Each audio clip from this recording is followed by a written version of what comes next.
Alhamdulillahi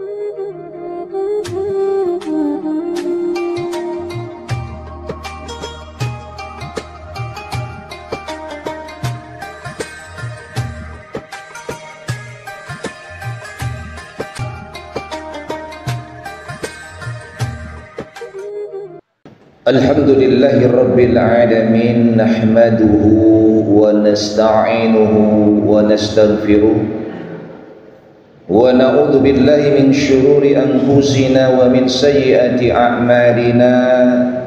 May yahdihillahu fala mudilla lahu wa may yudlil fala hadiya lahu.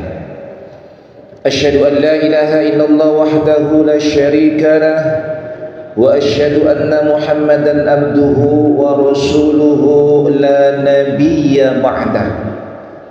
Allahumma salli wa sallim wa barik ala sayyidina Muhammadin wa ala alihi wa ashabihi ajma'in. Amma ba'du, fa ya ibadallah, usikum wa nafsi bittaqwallahi wa ta'atihi la'allakum tuflihun. Faqad qala Allah ta'ala fi kitabihil karim wa huwa asdaqul qailin. A'udzu billahi minasy syaithanir rajim. Bismillahirrahmanirrahim.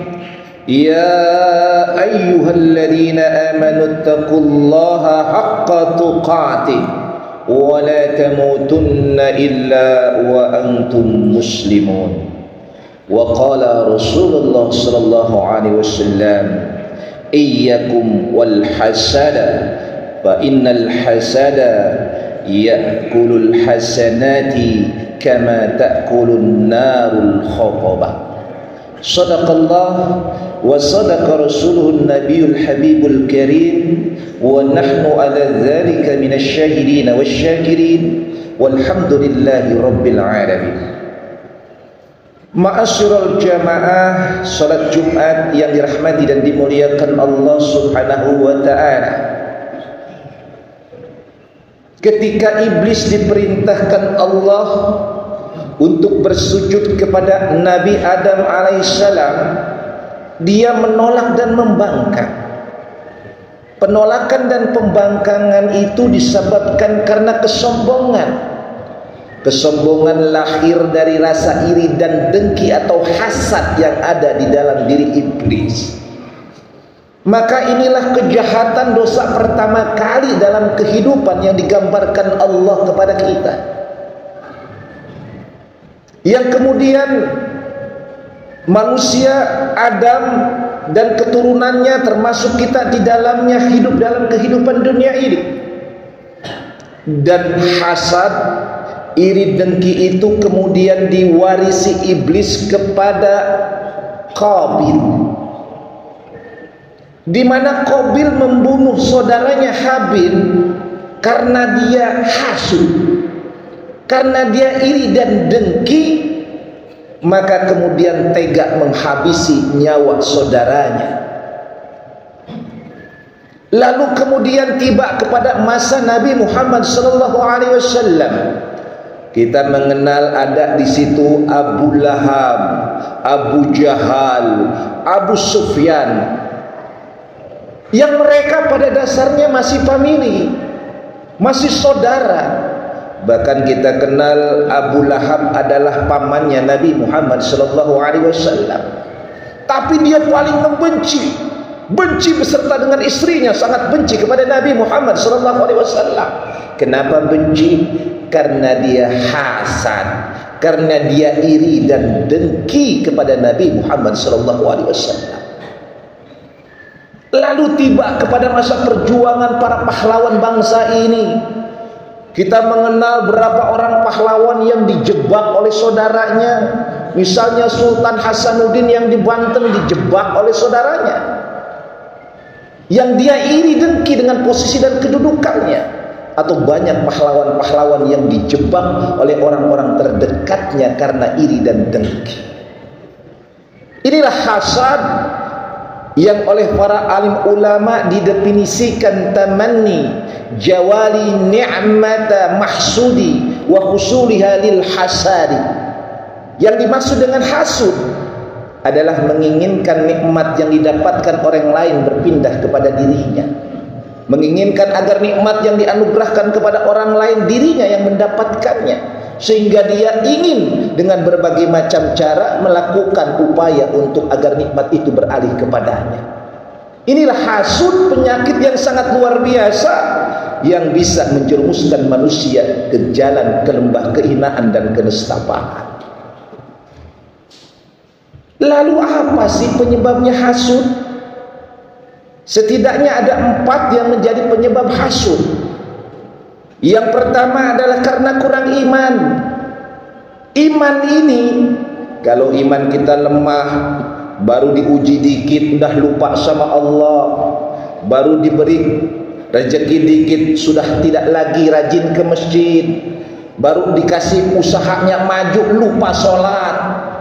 Atau sebaliknya, ketika diuji dengan penderitaan, dia malah makin jauh dari Allah Subhanahu wa ta'ala karena kurang iman. Maka orang yang kurang iman ini akan menjadi orang yang tidak pandai bersyukur kepada Allah Subhanahu wa ta'ala. Melihat orang lain maju, iri dia. Melihat orang lain sukses, dengki dia.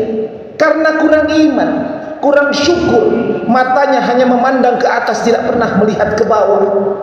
Padahal hidupnya sudah sangat cukup, berkecukupan dia, makan sudah terjamin dengan apa yang dihasilkan dari usahanya, tetapi masih saja dia iri dengan orang lain yang di atasnya, sehingga berupaya agar orang lain itu jatuh terjerembab. Dia tidak pernah melihat ke bawah. Di bawah masih banyak orang yang kelaparan. Jangankan untuk makanan esok hari, sekarang pun dia belum dapatkan. Dia tidak pernah melihat orang ke bawah, anak kecil, bayi menangis gara-gara orang tuanya tidak dapat membeli susu. Matanya melihat ke atas, sehingga muncul hasud, iri, dengki di dalam jiwanya. Karena imannya kurang kuat, sehingga tidak melahirkan rasa syukur kepada Allah Subhanahu wa ta'ala.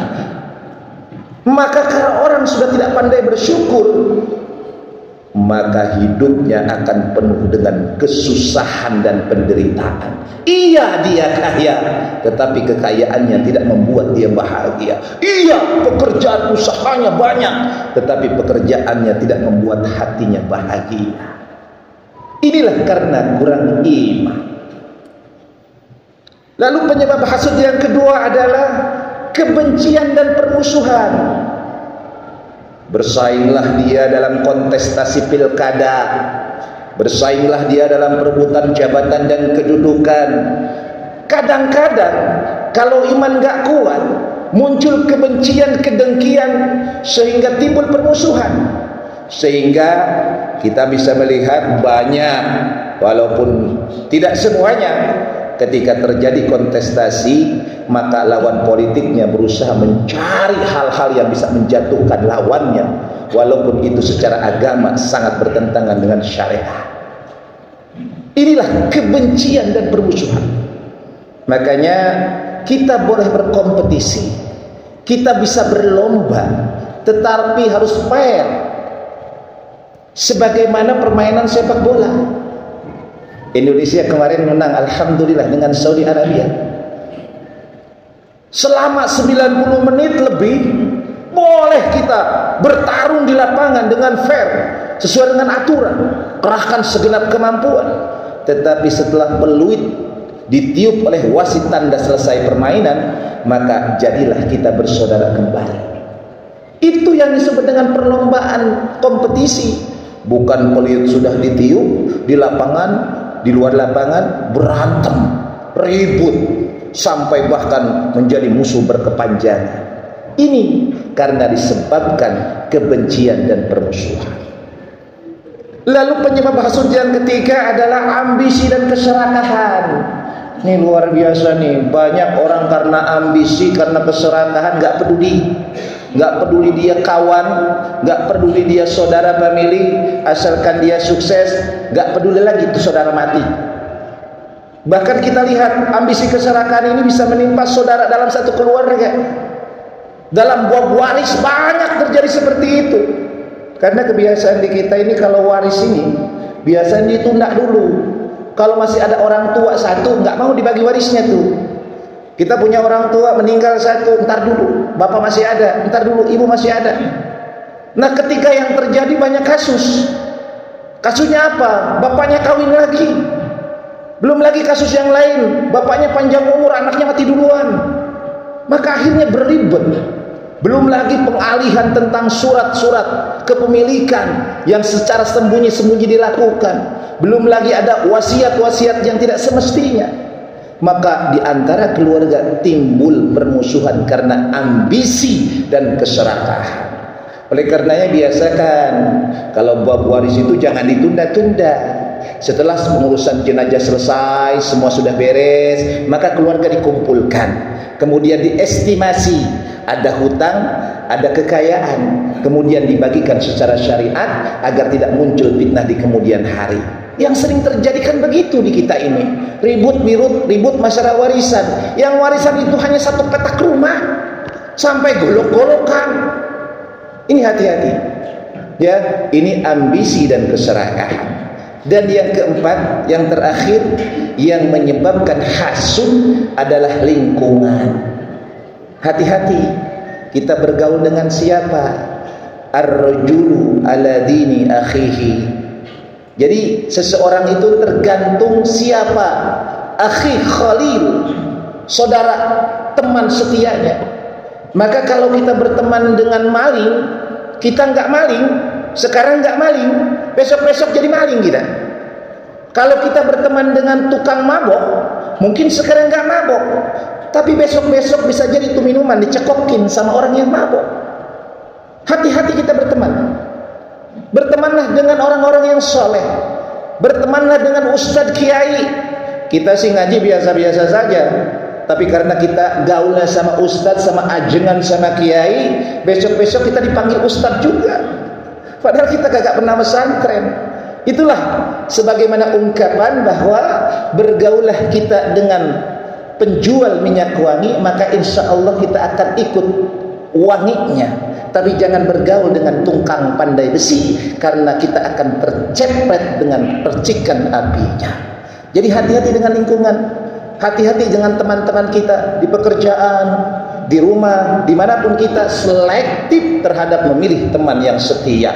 Kalau kita salah memilih, maka bisa jadi kita akan terjerumus kepada tindakan-tindakan hasud, iri dan dengki. Mudah-mudahan Allah Subhanahu wa ta'ala senantiasa menjaga kita, menghindari kita dari perbuatan-perbuatan iri dan dengki, dan menjadikan kita orang-orang yang senantiasa bersyukur kepada Allah Subhanahu wa ta'ala. Amin ya Allahu ya Rabbal alamin. Barakallahu li wa lakum bil Qur'anil azim wa nafa'ni wa iyyakum bima fihi minal ayati wa dzikril hakim wa taqabbalallahu minni wa minkum tilawatahu innahu huwal ghafurur Rahim.